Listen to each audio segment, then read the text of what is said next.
Hi everyone, welcome back to my channel. Today we are talking about my 2024 favorites. We've got clothing, beauty, skincare, random items that bring me joy in my daily life, as well as the content that I've really loved this year. I feel like I learned in 2024 that you really don't need that much stuff to be happy, but at the same time, the more you figure out like why you love the things that you do, it'll just make every aspect of your life so much more fun. Really the small joys of like getting dressed, putting makeup on, just doing your hobbies, etc. And I feel like that is what makes life good. So as someone who loves watching my favorite people on the internet talk about their favorite things, I am here with my own favorites video, and hopefully you can find some good inspo and new essentials for the new year. So with that, I want to get started with my clothing favorites of the year, and it was a really big year for me for like kind of rediscovering my style and thinking about what kind of clothes I really love. I think the biggest thing I've learned this year is that having fewer higher quality clothing pieces just works really well for me and my wardrobe. It reduces the problem of choice, and I just think that unique high quality clothing is just so stylish and chic. Whenever I see it on someone else, I can really tell, and I feel like it really elevates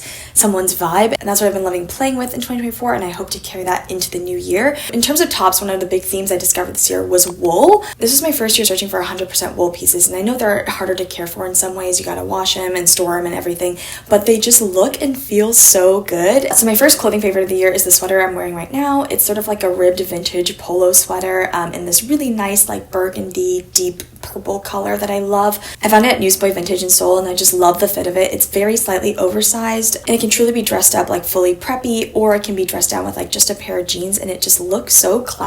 Like I love outfits where you can't really tell what era they're from. And then another wool top I've loved this year is this one. It's like this gray 3/4 sleeves wool shirt, and it's vintage Max Mara, and I found it at a vintage store in Seoul as well. In some ways it's just so simple, but it's incredibly soft, and I love the boat neck cut up top, and I've heard Max Mara has really good wool, and so I feel like I really hit the jackpot with this find. And I like to wear it by itself or layered under button downs and things for like a little bit of different texture. I just think this is so fun. And on the topic of wool, one of my favorite accessories this year has been wool scarves. I thrifted this one in Seoul, and I think it might actually be hand knit, which is pretty amazing. I just love the length of this. I love the colors. They go with almost everything in my wardrobe, and it's a really nice sort of classic pop when I wear a coat. And the best thing about wool is that when it's not itchy, it just keeps you so incredibly warm, and you don't need that many layers in the winter. And so I feel like I've fully hopped the wool train. I'm gonna look for some more 100% wool things this year.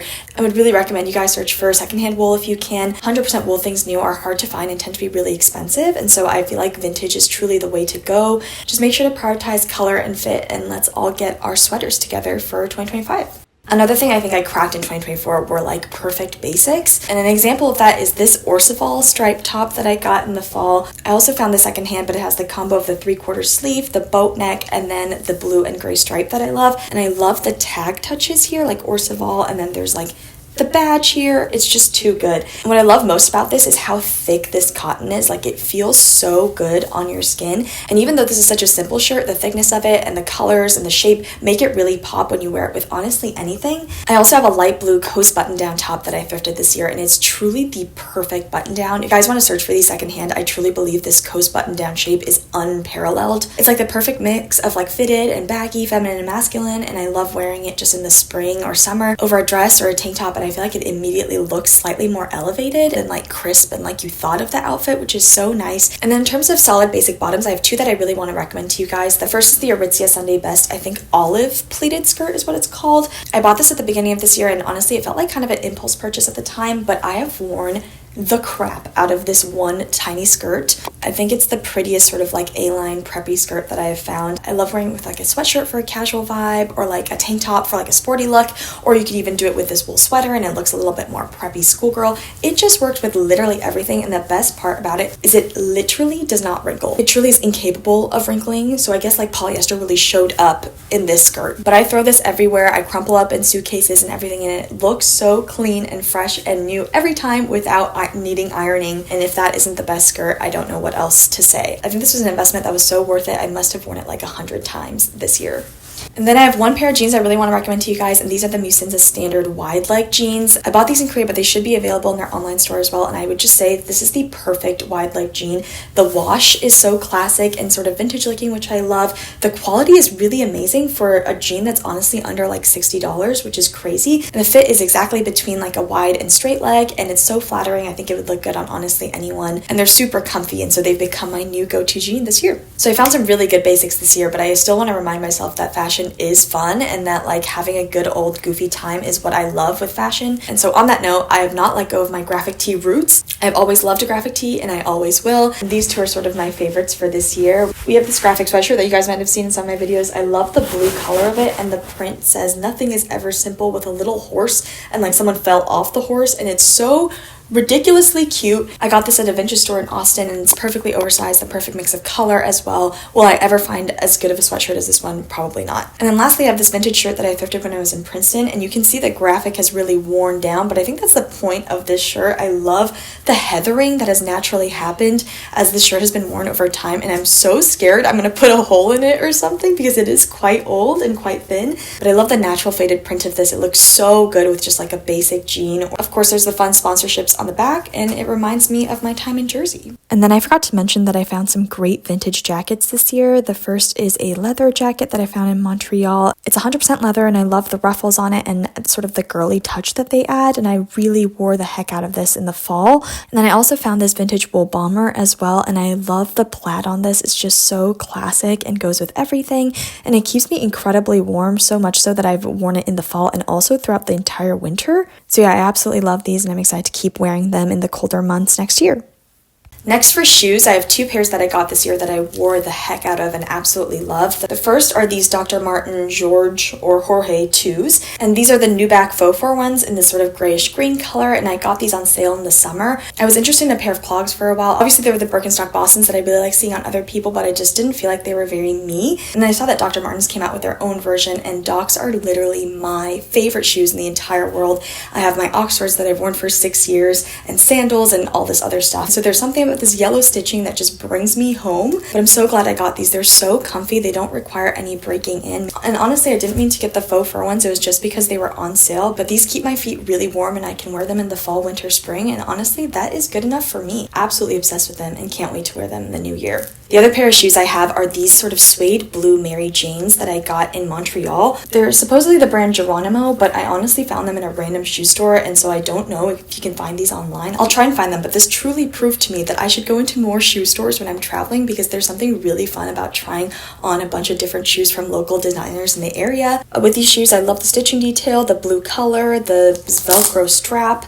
I mean, truly, need I say more? I think they are such a perfect twist on sort of like the Mary Jane trend right now, and they feel like they would really honestly never go out of style, and so I've been really loving these, and I'm excited to get some more wear out of them this spring. Next, I have a couple of quick accessories that I want to share with you guys, and the first are these pearl hoops that I'm wearing right now. I think along with everyone else, I've definitely been more into silver jewelry this year, and these hoops are so cute yet elegant, and they add just like a really nice pop to my accessories. The best part is that the pearl slips off and then they just become really classic silver hoops. And yeah, these have truly been my new daily earring this year.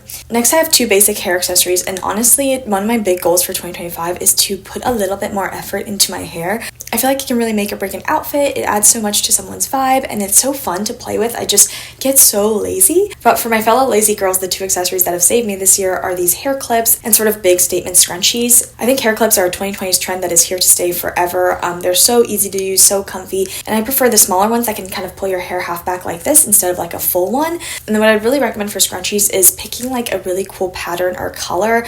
This is like a silk yellow one, and the reason I love this is because I don't actually own that much yellow in my wardrobe, but it goes with all the blacks and blues and sort of darker colors in my wardrobe and adds a really nice pop, and so try to look for the color that will give sort of that extra touch. Lastly, we got two bags. The first is this yellow tote bag that I got from a store in Montreal. It was kind of like a souvenir store, but with a lot of small businesses and independent artists, and I absolutely love this. I got a compliment on this bag the other day, and the woman was like, I wish this club actually existed, and I was like, girl, truly same. But the point I want to say with this is your totes don't have to be from like a bookstore or from a place. I know that's where a lot of totes come from, but it's also really cool to just get one with a really fun print on it. Hopefully you can find them on Etsy or some sort of small businesses. And definitely my favorite thing about this tote is the color. Again, it's kind of like the yellow thing. It always adds a perfect pop to my outfit. So if you haven't considered a bright color tote, this is your sign. Last but not least, in the clothing category, we have probably my favorite item of this year, which is this vintage Coach messenger bag. I found this at a consignment store in Princeton, and my boyfriend ended up getting it for me for my birthday, but it is so incredibly beautiful. I am fully sold on the vintage coach. The leather is insanely high quality, and it just feels like it will never wear down. I love the shape of this. I love the flap. It's the perfect size to fit a book and a journal, and for someone who likes carrying a lot of stuff but doesn't like heavy bags, it's truly the perfect size. Yeah, I've been looking for a brown vintage coach bag this year, and I've been looking on Poshmark and Etsy and Depop, and they seem to be somewhat affordable, especially for like a vintage designer bag. So if you guys are looking for your new daily bag this year, I would definitely recommend looking for a vintage coach. Okay, so next I have a couple of beauty favorites I want to share with you guys, and starting with skincare. There are 3 new products I discovered in 2024 that have become a part of my daily skincare routine, and the first is the Carrot Keratin Calming Water Pads. These are from Skin Food, and I think they went viral a while ago and were sort of the first installment in like these small pads that now are really popular in K-beauty. But basically, there's a stack of pads inside. You can take one out and split it in 2, and then I usually put them on both of my cheeks after I take like a shower or like wash my face, especially if you're not someone who likes like a full face mask. I think this pad is just perfect. But also I visibly noticed a change in the skin texture and like glow of my cheeks the day after, which is kind of crazy. And so I've been using these probably every couple of days. And they're just that perfect combo of making you feel like you're taking care of yourself, but also having a really good impact on your skin. The other 2 skincare products are both from the brand Torridon, and I don't have the cream with me right now, but basically I've been using their Balance Full Cream as well as their serum this whole year. And honestly, I just love their stuff. It's so hydrating and moisturizing, and I do think it sort of like balances out your skin really well. And so I just really recommend their entire line if you want to check out their serums and creams. Then I have 3 makeup favorites, and honestly I wear like 6 products total usually on my face, and so it's a very simple makeup routine, so I feel like these have been truly tried and tested. The first is the Glossier Balm.com concealer.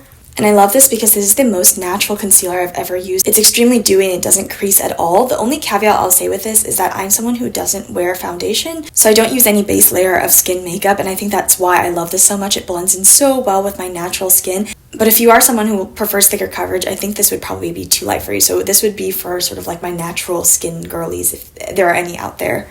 Next is the Stila Stay All Day Liquid Eyeliner. This stuff is my holy grail. I'm not necessarily proud of this, but I've been wearing eyeliner since I was like 12 years old, on and off. And I think this is my favorite that I've ever found. It's so easy to use. You can do big strokes and small strokes, and it truly actually stays all day, but then it does erase at night, which is my most important sort of criteria. And yeah, I know this is a cult favorite at Sephora, and I can't recommend it enough.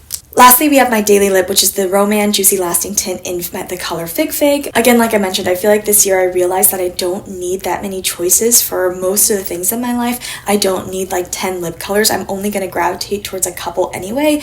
And this is exactly that. I wore this lip color, honestly, probably every day of the last year. And I just think this is so perfect. The consistency is somewhere between like a gloss and a liquid lipstick, and the color is super buildable. And so every day I'll just like put it on once, but if I'm going out, I'll sort of build it and it becomes really pigmented. And yeah, I just love this. I can't recommend enough. It's also like $10. Truly my favorite lip of this year.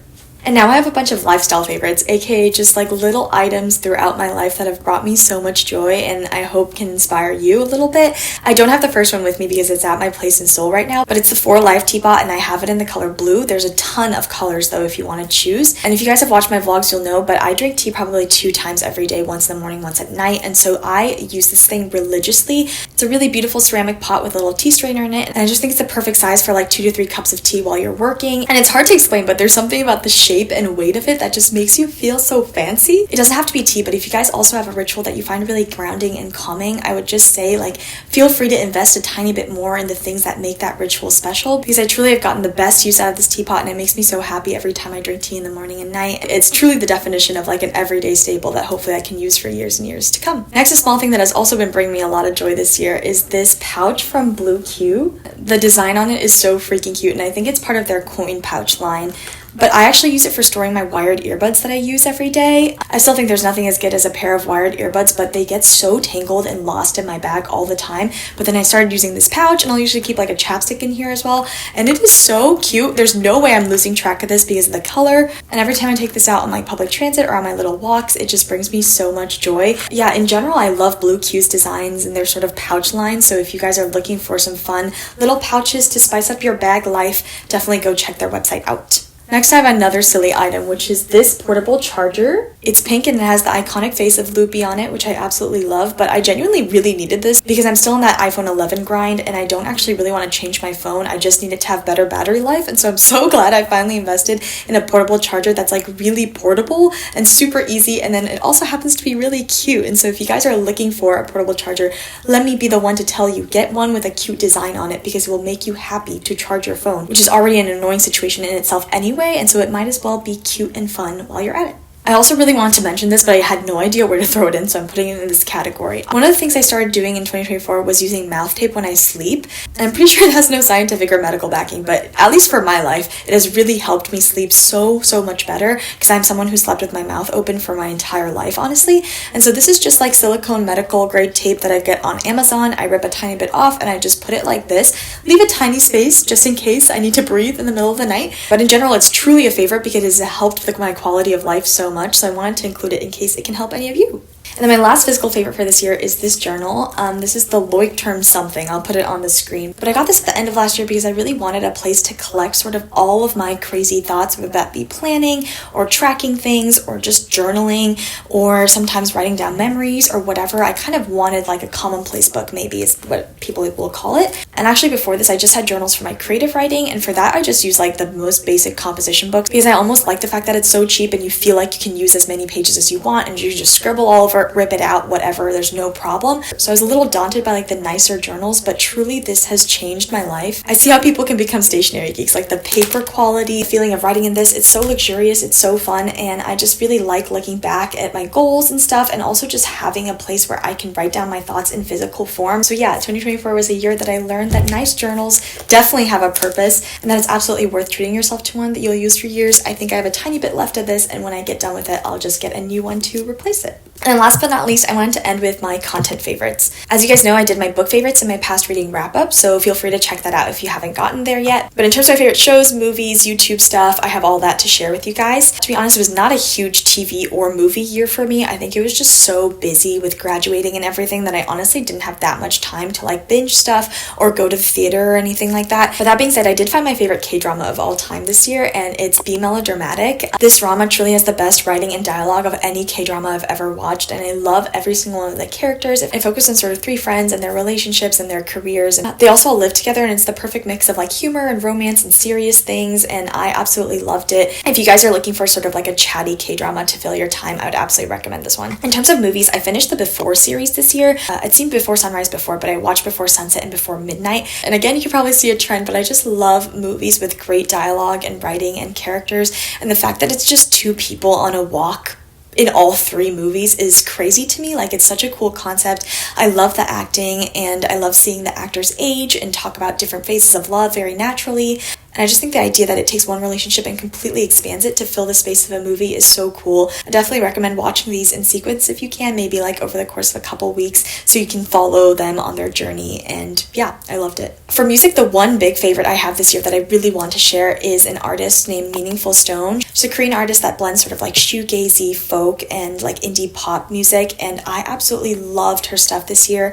I found her in April, and she honestly was like soundtrack of my whole thesis grind, so the fact that I still love her after going through that traumatic experience really says something. Really recommend her first album, A Call for My Dream, and then her second one, Angel Interview, which just came out this year, as well as the single The Fifth Spring, which I listened to so much throughout the year. And then for one last listening favorite, I've been listening to the Goes Without Saying podcast for like probably 3 to 4 years now with Steffi and Wang. They're truly like my favorite company, and a great mix of very casual and personal as well as sort of more philosophical, and they talk about a lot of things relevant to sort of like young women today. So I'd absolutely recommend their podcast if you're looking for something to fill some time while you're doing errands or just like washing dishes and stuff. And lastly, I have my YouTube favorites for the year. These creators have kept me company throughout all the ups and downs of 2024, and I truly watch them religiously. And so in no particular order, first I have Lucy Moon. Her content is so honest and like cozy at the same time, and I just think no one does a vlog like her. I absolutely adore her vlogs, and I aspire for her level of like pacing and content and editing. Another one for any Korean speakers is Dexy. She is honestly my YouTube role model. I love her vlogs as well and getting little snippets of her life and her thoughts, and she's also a English to Korean translator, which I think is really cool, and so I always love watching her do her job as well. Then for sort of content to play in the background and keep you company while you're doing work, I found Scriptspo this year, and I absolutely love her content. I think she just reminds me how safe and like goofy and fun this platform can be. I love watching her declutters and her productive vlogs. They're so relatable and goofy and the best time. And then 2024 was a really big year for me for fashion content, and I don't think that'll stop in the new year. I just found so many new content creators in the fashion sphere, and I absolutely loved hearing them talk about their favorite pieces and trends and all this stuff. And so we have Unproductive Bestie, Lainey Ozark, Ash Callan, and Michaela Dixon. I love all of their content, and they talk about a bunch of different things. So if you're also interested in fashion, I'd really recommend these girls. And then of course we can't forget BookTube, and I have to mention Nathan from Nathan's Nook. His editing is absolutely out of this world, but also very few people read as widely as he does. And I love how he integrates his book reviews into his vlogs. And then I also really enjoy Lit with Kat and Kat's Field Notes. They have very similar reading taste to me, and I always feel like I get a ton of recommendations from watching their videos, so I'd really recommend them as well if you've liked my recommendations in the past. And yeah, with that, I think that concludes all of my favorites for the year. It's been a good year finding my taste for figuring out what kinds of things work for me, what kind of items bring me a lot of joy in my daily life. And I think for 2025, the biggest thing is that I really just want to be really mindful of consumption and not bringing too many new physical items into my life unless I'm sure that I'll be able to use them to the fullest and that I absolutely love them. So I guess like almost taking the intentions of a low buy but not being as restrictive about it. I just want to be more mindful, and I hope we can all sort of share that sentiment as well. But otherwise, I hope you guys enjoyed and found some inspo or some new things throughout this video that you might be able to use in your own life. Let me know what some of your favorites were for this year and what things made you happy throughout the year, because I love your recommendations always. And otherwise, Happy New Year, and I'll see you guys soon for a new video. Thank you for watching. Bye!